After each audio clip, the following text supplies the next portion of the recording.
Ya,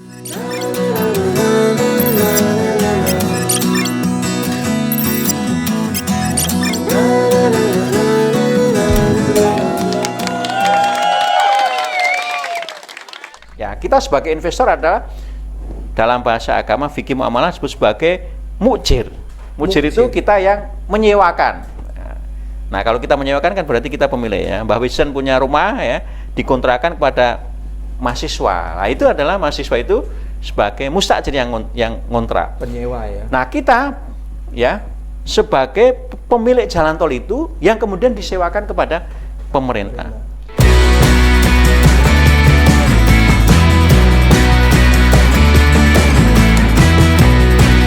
Ngaji no, ngaji zaman now. Investasi syariah tidak hanya diperuntukkan bagi mereka yang sudah berkeluarga dan mapan. Generasi milenial pun dapat berinvestasi. Survei membuktikan bahwa banyak peminat di pasar modal Indonesia rata-rata didominasi oleh anak muda dengan usia kurang dari 30 tahun. Hal ini menunjukkan bahwa generasi milenial saat ini sudah memiliki perkembangan pemikiran, di mana mereka mulai sadar akan perencanaan keuangan sedini mungkin.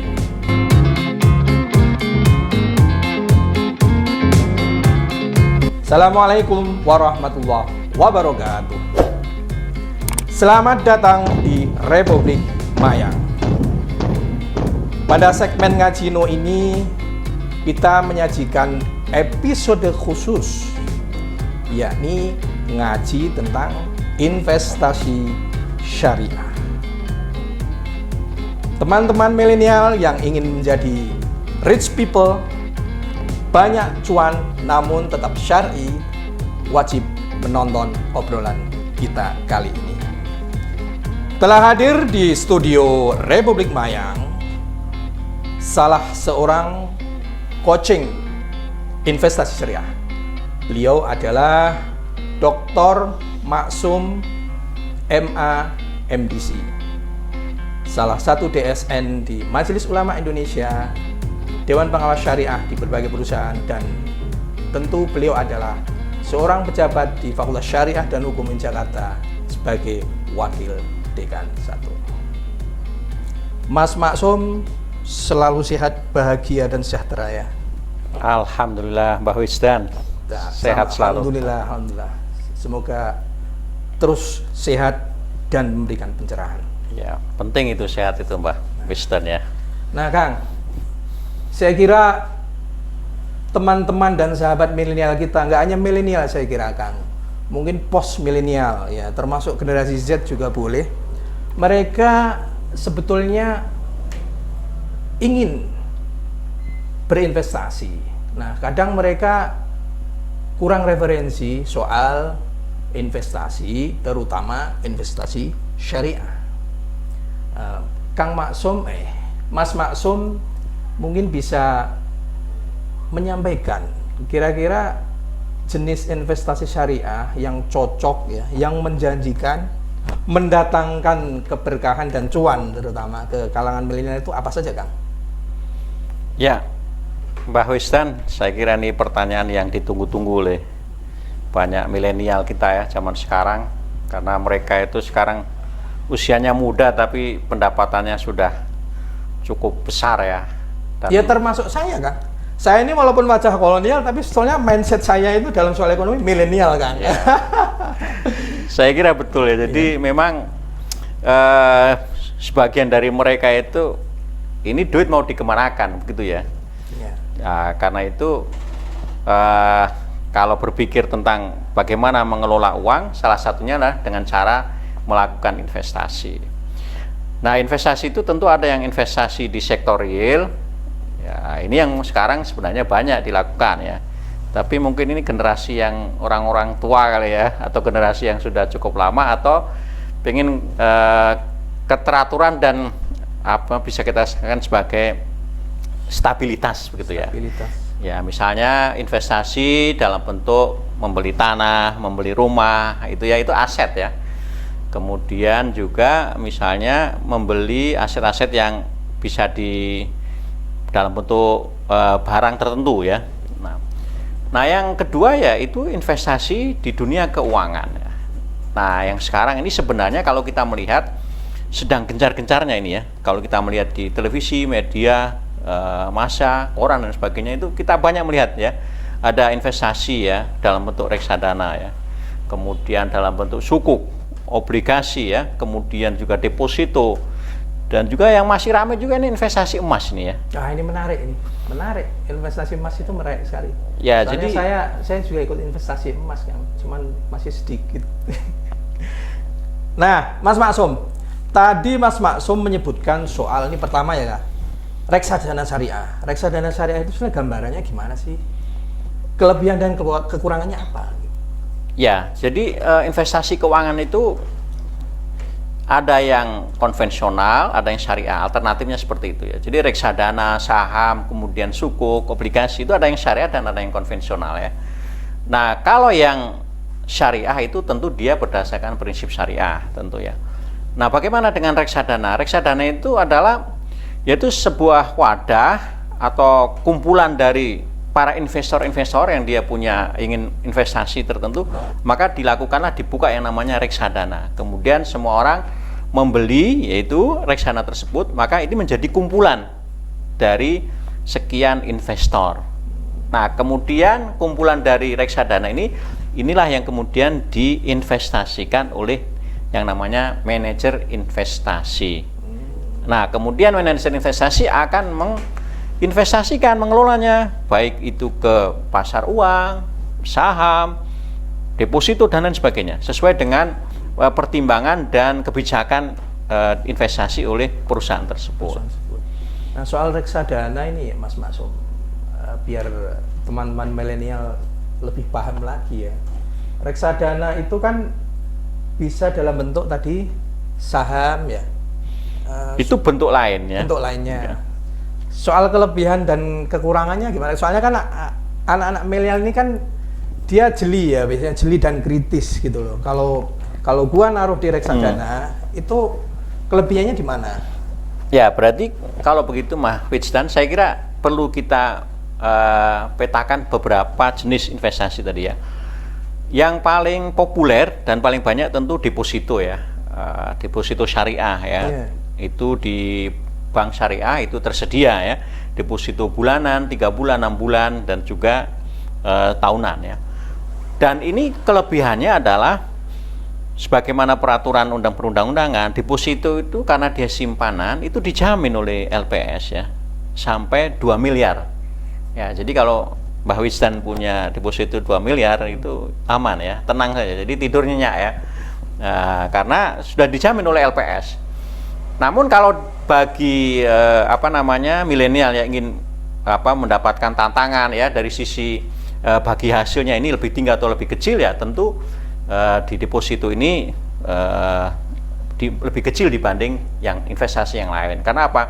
Karena di sana ada bagi hasil yang sudah ditentukan maksimalnya oleh LPS, lembaga penjamin simpanan ya. Jadi tentu dia tidak akan melebihi dari ketentuan tersebut.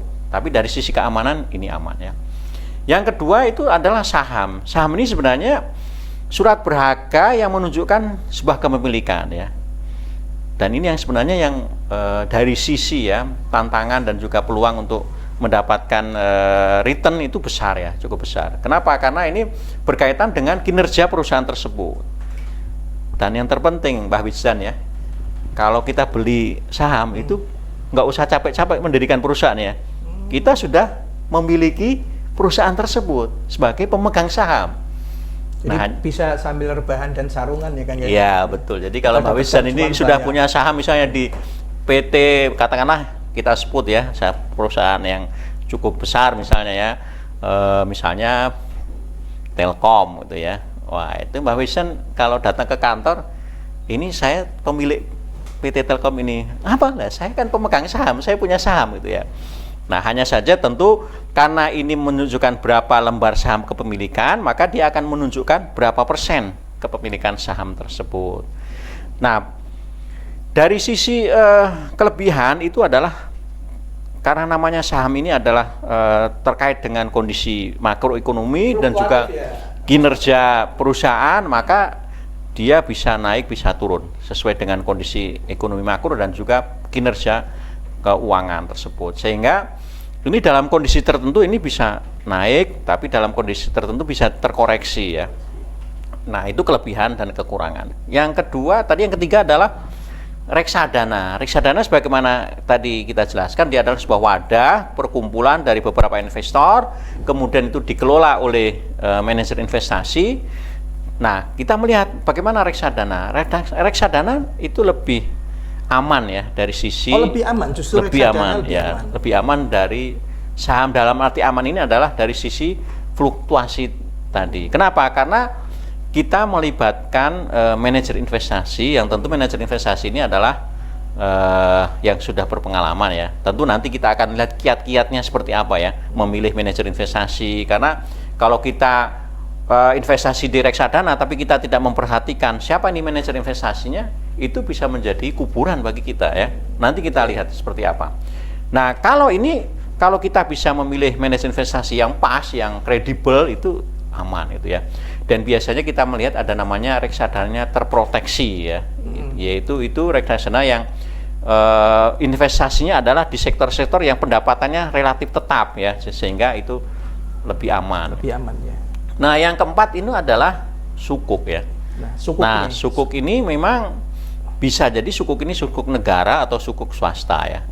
Nah, kalau kita mau aman, tentu sukuk negara ini aman ya. Sekarang pemerintah kita sudah menerbitkan sukuk SR itu sampai sekarang 015 ya, sudah cukup lumayan besar. Saya melihat di layar teks, reading teks itu sudah yang sekarang ini yang membeli itu sudah sampai triliunan ya. Jadi ini luar biasa. Ini menunjukkan bahwa respon masyarakat terhadap sukuk ini cukup besar. Kenapa? Karena memang sukuk negara ini termasuk sukuk yang aman gitu ya. Kenapa? Karena ini dijamin oleh negara ya. Misalnya yang sukuk terakhir ini itu imbal hasilnya adalah rata-rata sekitar 7% ya, setara dengan 7% ya, karena ini berdasarkan apakah dia sukuknya ijaroh atau sukuknya bagi hasil. Kalau sukuknya ijaroh itu bisa nominalnya bisa kita lihat, yaitu misalnya apakah sekitar 7%, setara 7% ya, atau nominal tertentu. Tapi kalau bagi hasil itu akan dilihat kinerja dari sukuk tersebut gitu ya. Nah, ini relatif aman. Ini sebenarnya termasuk jenis investasi jangka panjang ya, biasanya 5 tahun, 10 tahun, dan ini lebih prefer bagi masyarakat secara luas ya. Nah, yang terakhir mungkin yang sekarang juga diminati masyarakat itu adalah emas ya. Investasi emas syariah. Emas, ya. Kenapa emas? Emas ini karena dianggap sebagai relatif stabil ya. Kecenderungannya emas itu tidak seperti saham yang ketika naik bisa cepat, ketika turun bisa sangat drastis. Nah, emas ini relatif stabil ya. Stabil ya. Dan emas juga menjadi komoditas yang diakui di semua negara ya. Sehingga ini termasuk yang liquid. Ya, liquid artinya pada saat kita butuh itu emas itu bisa kita jual langsung laku. Beda kalau tadi Mbah Wijdan punya investasi rumah, ya kalau jual rumah itu ya hari ini kita pasang plang dijual ya, itu tidak otomatis hari ini ada pembeli. Tapi kalau emas itu cepat langsung ya. Jadi pembelinya itu sudah ada, sudah ready gitu.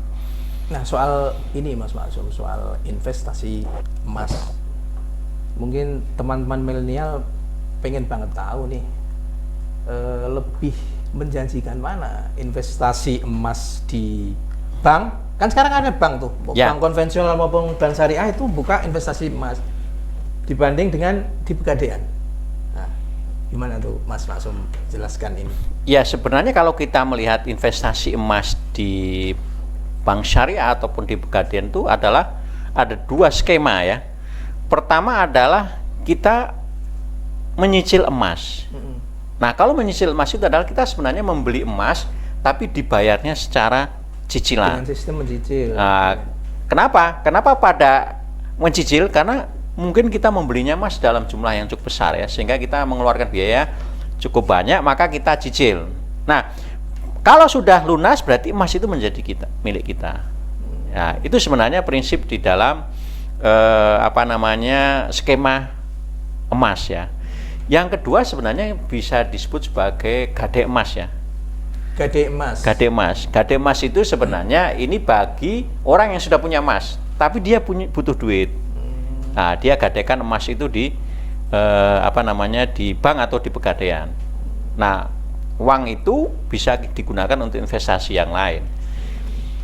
Jadi dengan cara kita menyimpan emas kita ya di bank atau pegadaian, itu biasanya dalam rentang berapa tahun, Mas? Atau itu sesuai dengan nilai kesepakatan ya. Oh, ada nilai kesepakatan di depan ya, pasti ada kontrak dan lain sebagainya. Ya, kalau cicilan ya tinggal berapa tahun.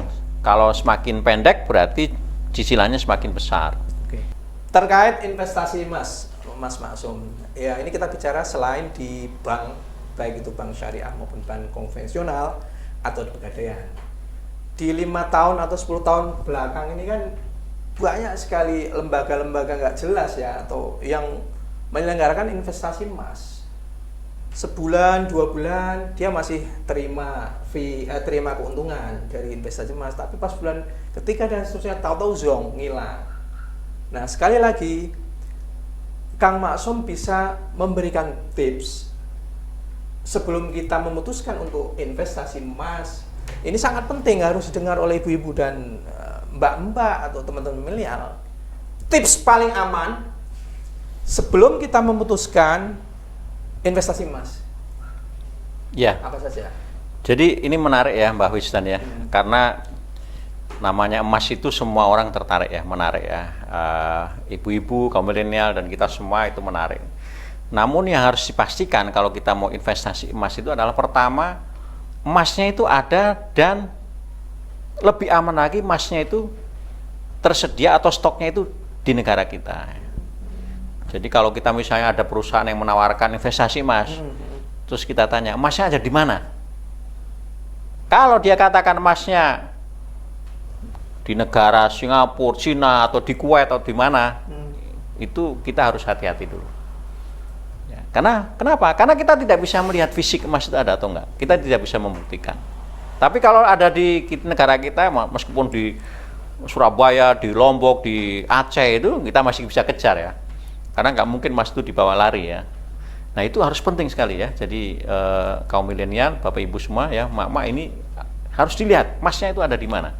Sehingga kalau ada yang menawarkan emas harus ditanya, emasnya ada di mana ini yang dijual ini ya. Itu yang pertama. Yang kemudian yang kedua, itu pastikan bahwa yang namanya investasi emas itu pada dasarnya adalah kita menjual emas dan suatu saat kita membeli emas, suatu saat kita beli, kita jual kembali ya. Lagi, ya. Itu namanya investasi emas ya.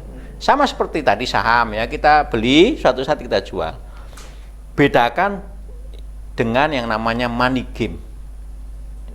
Money game itu artinya apa? Money game itu adalah orang menyebutnya investasi emas. Ya dulu sering kita melihat ya, saya termasuk yang mendapatkan tawaran seperti itu ya. Jadi kita membeli emas, tapi emasnya nggak pernah kita terima. Tapi pada yang saat yang sama kita diminta untuk mencari orang untuk membeli emas. Nah, kita akan mendapatkan namanya hasil atau bonus atau sebagainya dari kita mendapatkan orang tersebut. Jadi modus merayunya begitu Mas ya? Modus merayunya. Ini hati-hati ya. Ini berarti sebenarnya bukan investasi emas. Tapi ini bisa jadi masuk money game. Money game itu artinya sebenarnya bukan dagang orang ini. Bukan dagang emas ya. Tapi dagang ngumpulin orang. Ngumpulin orang ya. Nah, khawatirnya emasnya tidak ada. Tapi yang ada adalah kegiatan usaha mencari uang. Ini yang potensi. Apalagi kemudian investasi tersebut menjanjikan bonus bagi hasil yang sangat besar. Logika kita saja tidak bisa terima. Jadi itu potensi tipu-tipunya tinggi ya? Ya, bayangkan harga emas itu tidak mungkin dalam waktu sehari sebulan tuh naiknya sekian. Iya. Nah, rasionalitas itu harus dibangun ya. Sama seperti yang sukuk dan lain sebagainya itu pasti rasional. Kalau menawarkan imbal bagi hasilnya tidak normal itu itu harus hati-hati. Karena itu kita perlu yang namanya melihat, kalau di negara kita ada namanya BI rate ya. BI rate itu adalah rata-rata bunga yang bisa diukur lah ya, kinerjanya secara makro oleh Bank Indonesia. Nah, BI rate itu sebenarnya itu adalah ukuran kita ya, benchmark ya. Kalau ada yang terlalu jauh dari BI rate ini, itu kita harus hati-hati. Meskipun kalau dalam syariah tidak ada rate, tapi yang ada adalah bagi hasil. Berdasarkan kinerja hasil. Karena itu ya, sekali lagi kalau bicara emas, pastikan emasnya ada, dan kalau memungkinkan adalah yang ada di Indonesia, disimpan di Indonesia, itu yang diinvestasi kita. Dan yang terpenting, tetap rasional, jangan mudah tertipu dengan khayalan-khayalan bisnis langit yang tidak jelas. Kembali ke soal sukuk, tadi Mas Maksum kan menjelaskan bahwa animo masyarakat untuk investasi di sukuk itu luar biasa. Ya mungkin sebagian dari teman-teman milenial itu belum tahu sebenarnya praktek sukuk itu bagaimana sih sistemnya gitu loh. Bahasa gampangnya sukuk itu, nabung di sukuk itu bagaimana kan? Bisa dijelaskan mungkin. Sederhananya seperti ini. Jadi pemerintah, ini sukuk negara yang saya jelaskan ya. Misalnya negara ini ingin membangun jalan tol ya. Nah, sedangkan pemerintah ini membutuhkan dana yang besar ya, dari APBN tidak cukup. Kemudian pemerintah menerbitkan yang namanya sukuk. Dalam bahasa yang sudah lebih populer disebut sebagai obligasi sebenarnya. Obligasi, ya. Dalam bahasa ekonomi dikenal sebagai surat utang. Jadi pemerintah itu mengeluarkan namanya surat utang atau obligasi, di mana itu dibeli oleh masyarakat, pemerintah sebagai orang yang pengutang, gitu ya, atau disebut juga sebagai emiten ya. Emiten ya. Nah, ketika kita membeli sukuk, berarti kita ini adalah sebagai investor, ya, atau pemegang sukuk. Nah, di dalam syariah itu sukuk itu ada dua, yaitu sukuk ijaroh dan sukuk bagi hasil atau mudharabah. Perbedaannya apa itu Mas Maksum? Kalau sukuk ijaroh itu berarti aset itu, tadi misalnya jalan tol ya, maka aset jalan tol itu adalah milik kita sebagai investor. Ya, kita sebagai investor adalah dalam bahasa agama fikih muamalah disebut sebagai mujir. Mujir itu kita yang menyewakan. Nah, kalau kita menyewakan kan berarti kita pemilik ya. Mbah Wisen punya rumah ya, dikontrakan kepada mahasiswa. Nah, itu adalah mahasiswa itu sebagai mustajir yang ngontrak. Penyewa ya. Nah, kita ya sebagai pemilik jalan tol itu yang kemudian disewakan kepada pemerintah. Nah, pemerintah itu mengelola jalan tol ini kemudian adalah pendapatan dari dari pemakai ya, mobil, motor dan seterusnya. Nah, karena pemerintah itu menyewa, maka pemerintah punya kewajiban membayar sewa.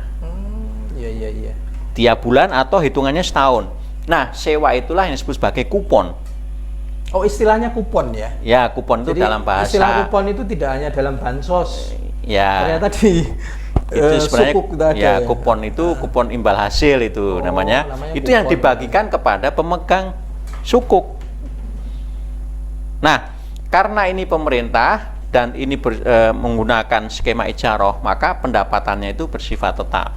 Bersifat tetap ya. Ya, artinya kalau pemerintah sudah menyatakan imbal hasil atau imbal sukuk ini adalah sekian rupiah, maka kita akan mendapatkannya secara tetap seperti itu, karena ini berdasarkan sewa. Seperti kalau kita tadi punya sewa kontrakan, maka kita akan menerima pembayaran itu bersifat tetap gitu.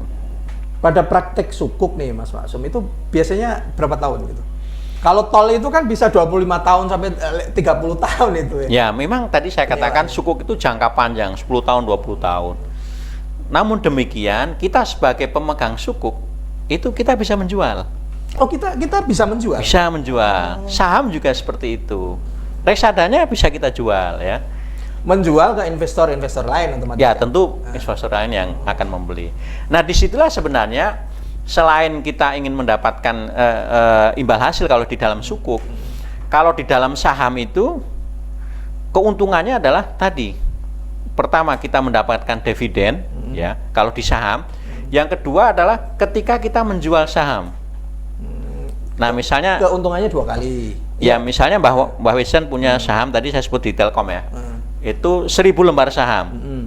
Nah itu tiap tahun ada RPS dan dia akan menghitung laba rugi. Nah ketika laba itu disepakati oleh RPS, ini akan dibagikan kepada pemegang saham, namanya dividen, itu akan kita terima. Nah yang kedua, kalau menjual saham tersebut, katakanlah misalnya ketika membeli Mbah Wesen ini sahamnya itu tadi harganya 500. Jumlah lembar sahamnya 1.000, berarti kan 500.000. Yeah. Pada suatu saat karena ini sangat bagus, ekonominya naik, harga saham tadi itu naik menjadi 700. Berarti ada selisih 200. 200 kali 1.000. Nah, bayangkan kalau Mbah Wesen ini punya 1 juta lembar saham. Wah. Kali 200. Sudah kipas-kipas itu sih. Itulah saham. Jadi seperti itu saham. Nah, tadi kan sukuk ijaroh, ya Mas Maksum. Kalau yang sukuk bagi hasil gimana? Kalau sukuk bagi hasil itu, jadi operasional yang dilakukan oleh pemerintah atau oleh emiten itu adalah dalam bentuk kegiatan usaha. Oh, bentuknya kegiatan usaha ya termasuk jalan tol tadi. Oh. Tapi yang dilihat untuk membagi hasilnya itu adalah kinerja pendapatan dari tadi pemanfaatan tol tadi. Jadi kalau misalnya yang memakai jalan tol itu 1.000 orang, dengan orang yang memakai jalan tol 10.000 orang, maka bagi hasilnya bisa berbeda. Kenapa? Karena 1.000 orang kalau bayar tolnya 2.000, itu 2 juta. Tapi kalau yang masuk tol itu adalah 10.000, maka menjadi 10 juta. Maka imbal hasilnya berbeda. Nah, kalau imbal hasil dalam hal mudharabah bagi hasil itu, penentuannya berdasarkan nisbah. Apa nisbah itu? Nisbah itu adalah persentase keuntungan. Misalnya kita pemegang saham 40%, negara atau emiten 60%. Untungnya berapa? Dibagilah persentase. Nah, itu berinanya. Kalau dengan ijarah tadi, dari depan nominalnya sudah diketahui ya. Iya, betul. Di perjanjian awal lah semacam itu. Jadi kalau kemarin itu kan sempat ada rame di sosial media soal pembangunan infrastruktur di negara Indonesia itu kan pakai sukuk. Nah, teman-teman yang belum paham, yang masih gagal paham, ternyata gambaran dari sukuk atau sukuk syariah itu seperti apa yang dijelaskan oleh Mas Maksum tadi. Jadi, teman-teman milenial ini dengan berinvestasi itu bisa membantu negara melancarkan proses pembangunan negara, tidak menjadi beban negara. Mas Maksum, di antara beberapa jenis investasi tadi seperti yang sudah disampaikan Mas Maksum ya, investasi saham, reksadana, sukuk, dan investasi emas. Kira-kira yang paling cepat dapat keuntungan yang mana? Paling cepat dan paling banyak. Kalau boleh dibilang satu, itu yang mana? Kalau dibilang satu ya tentu saham ya. Saham ya. Saham ini punya peluang untuk naiknya cepat ya, tapi tadi resiko ya, karena di dalam prinsip syariah itu al-hurmu bil ghunmi. Jadi keuntungan itu berbanding dengan resiko ya. Dalam bahasa ekonomi sebenarnya seperti itu. Jadi resiko semakin tinggi, keuntungan semakin tinggi itu ya. Begitu. Nah, namun demikian ini ada beberapa tip yang harus dilakukan oleh milenial kita ya. Jadi jangan. Nah, itu perlu Kang. Tips untuk memilih ya kan investasi syariah tadi. Kira-kira gimana tipsnya Mas Maksum? Ya, kalau deposito itu sangat sederhana ya. Kalau kita ingin memilih deposito mana yang kompetitif, itu cukup datang saja ke bank. Nah, mereka akan memberitahu berapa nisbah bagi hasil. Itu sudah kita ketahui gampang. Dan tadi sudah dijamin oleh LPS, itu lebih aman ya. Nah, yang kedua kalau kita mau reksadana. Kalau kita mau investasi di reksadana, pertama setiap reksadana itu dibentuk, itu manajer investasi akan membuat namanya prospektus.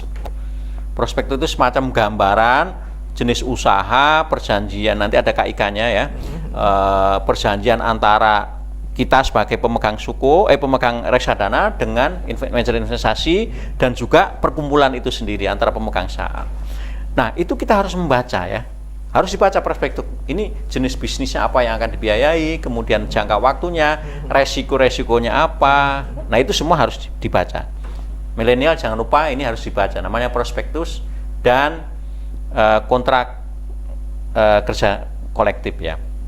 Nah, yang kedua itu kita harus melihat profil dan track record dari manajer investasi. Nah, itu penting juga itu. Ya, jadi kita harus melihat siapa ini yang menawarkan reksadana. Lihat, oh ini manajer investasi yang sudah kawakan, sudah pengalaman ya, sejarahnya sudah panjang, kemudian keberhasilannya sudah sekian banyak gitu. Nah, sudah ada portofolio sebelum-sebelumnya ya. Ya, jadi ini milenial harus memperhatikan, harus pilih. Nah, yang ketiga adalah karena kita ingin mendapatkan keberkahan, setelah kita menemukan tadi prospeknya sudah kita baca, manajer investasinya sudah kita pertimbangkan, yang ketiga pilihlah investasi reksadana yang syariah. Nah, kita imbal hasilnya tinggi, keberkahannya insya Allah dunia akhirat. Menarik kan? Bagi hasilnya tinggi, berkah lagi. Kalau tips untuk milenial sekali lagi, sebelum kita memutuskan untuk membeli sukuk dan investasi emas syariah, nah, tadi kan belum, Mas Mansum. Kalau saham itu kita kan saham itu namanya kita membeli sahamnya perusahaan. Karena itu pertimbangan yang harus kita pikirkan adalah pertama, kondisi makroekonomi saat ini apa, seperti apa. Kemudian tren ke depannya itu seperti apa. Sebagai contoh, kalau kita membaca sekarang ini dunia usaha yang sekarang akan maju berkembang itu 5 tahun ke depan apa? Ya. Dan yang akan mundur apa misalnya? 5 tahun ke depan itu yang akan maju adalah bidang energi nikel misalnya ya, baterai. Maka itu berarti potensi kita membeli saham itu arahkan saham-saham yang kira-kira bergerak di bidang energi seperti itu ya. Jangan memilih yang kira-kira 5 tahun ke depan, 10 tahun ke depan ini bisnis ini tidak menarik. Contohnya apa misalnya? Ya misalnya bahan bakar minyak atau apa, pom bensin dan sebagainya ya, begitu ya. Itu kan sudah tidak menarik ya. Nah, itu jangan dibeli. Nah, pertama itu, jadi kondisi ekonomi makro ke depan. Kemudian yang kedua, kita harus memilih perusahaan yang akan kita beli sahamnya itu perusahaan-perusahaan yang katakanlah bonafit ya. Itu kalau di di indeks JII Jakarta Islamic Index itu ada daftar ya, daftar saham mana yang pergerakannya tiap hari bisa dibaca. Dan bahkan ada yang di saham-saham tertentu yang itu cukup bagus ya. Nah, itu bisa menjadi pertimbangan. Nah, karena itu bagi milenial, pilihlah perusahaan-perusahaan yang dalam kinerja keuangan ya, dalam laporan keuangan kegiatan usahanya itu yang bagus-bagus. Ya, selain tadi mempertimbangkan masa depan bisnis, melihat kinerja perusahaan tersebut. Perusahaan-perusahaan yang sudah terbukti ya bahwa ini adalah bertahan dalam kondisi apapun, ini kedepannya akan semakin kuat gitu ya menghadapi krisis dan lain sebagainya. Nah, yang selanjutnya tadi tentang emas, Mas Maksum. Emas ya. Ini kan emas ini kan tidak hanya milenial, saya kira mungkin emak-emak, ibu-ibu itu kan pengen tahu juga. Kan sekarang ini yang marak ini memang kalau di daerah saya ya, tetangga saya itu investasi emas. Barangkali ada tips yang jitu gitu supaya kita tidak rugi. Ya. Itu gimana, Mas Maksum? Nah, emas itu harus kita bedakan. Emas yang murni disebut sebagai emas batangan. Emas batangan itu ya bisa bentuk memang batangan atau sudah dicetak dalam bentuk koin atau dalam bentuk yang lain. Itu sifatnya dia stabil dan general. Apa yang saya maksud sebagai general? General itu artinya harganya itu misalnya di Jakarta, kemudian di Bandung, di mana itu sama. Ada juga investasi emas yang sudah dimodifikasi menjadi perhiasan dan sebagainya. Nah, ini hati-hati yang bagian ini. Kenapa? Karena kita tidak punya standar yang sama, bahkan di negara kita sendiri. Nah, sebagai contoh, kita beli emas di toko A, dia bilang 24 karat ya. Kita jual ke toko yang lain, oh dibilang dia bukan 24 karat, tapi hanya ternyata kualitasnya di bawah 24 karat ya, 20 ya, karat misal. itu karena tidak ada standar kalau emas sudah iya, dibentuk dalam perhiasan. Nah, lebih aman adalah emas yang sifatnya batangan. Nah, di negara kita itu adalah salah satu perusahaan BUMN yang punya penjualan emas, dan juga dia sudah punya sistem penjualan yang sifatnya itu adalah digital. Digital ya. Ya, nanti perusahaan Antam namanya, saya sebut saja ini ya. Ya, yang terkenal yaitu Antam. Ya, sebenarnya masih ada perusahaan lain yang swasta. Ini kan BUMN. Nah, Antam ini selain kita bisa menjual fisik emas dan membelinya, itu kita bisa menjual namanya emas digital. Nah, ya, mungkin perusahaan lain juga banyak semacam ini. Nah, itulah yang sekarang banyak diminati oleh masyarakat. Kenapa? Karena kita tidak perlu datang ke counter emas. Cukup buka aplikasi, kita beli, nanti kita taruh emasnya di tempat yang menyediakan penyimpanan. Suatu saat kita sudah ingin kita jual, kita jual. Kalau bisa lebih mudah, kenapa harus repot-repot ya? Berarti lebih aman investasi emas yang dalam bentuk batangan ya, Mas Maksum ya? Batangan. Saya tekankan lagi, daripada investasi emas dalam bentuk yang sudah dimodifikasi, misal perhiasan, cincin, kalung, atau anting dan lain sebagainya. Terima kasih kepada seluruh teman-teman dan sahabat milenial Republik Mayang. Ambil yang jernih, tinggalkan yang tidak jernih. Ambil yang berguna dan tinggalkan yang tidak berguna. Kami hanya menyampaikan keputusan untuk berinvestasi ada di tangan kalian. Tetap komitmen, tetap ulet dan rajin mengunjungi channel YouTube Republik Mayang. Kami tunggu para filantropis digital, para dermawan Maya untuk subscribe, like, dan share. Minimal menonton selama durasi 2 menit. Kami tidak hanya sekedar bervideo podcast, kami berbagi kebaikan, pencerahan, dan cinta. Terima kasih. Wallahul muwaffiq ila aqwamit thoriq. Wassalamualaikum warahmatullahi wabarakatuh. Waalaikumsalam warahmatullahi wabarakatuh. Bagaimana proses syariah dijalankan dalam investasi dan bagaimana prinsip-prinsip syariah diterapkan, semoga memberikan keyakinan kepada generasi muda milenial yang masih ragu untuk berinvestasi. Jangan sampai ambil keputusan investasi yang keliru. Saatnya milenial berperan nyata mendukung pertumbuhan ekonomi syariah di Indonesia. Terus berguna dan berkarya untuk Indonesia. Tetapkan tujuan investasi, mapan itu relatif karena resiko investasi, pilih investasi yang sesuai kemampuan. Review secara berkala, jangan malu bertanya, tetap sedekah dan berbagi. Nah, saksikan apa yang akan terjadi.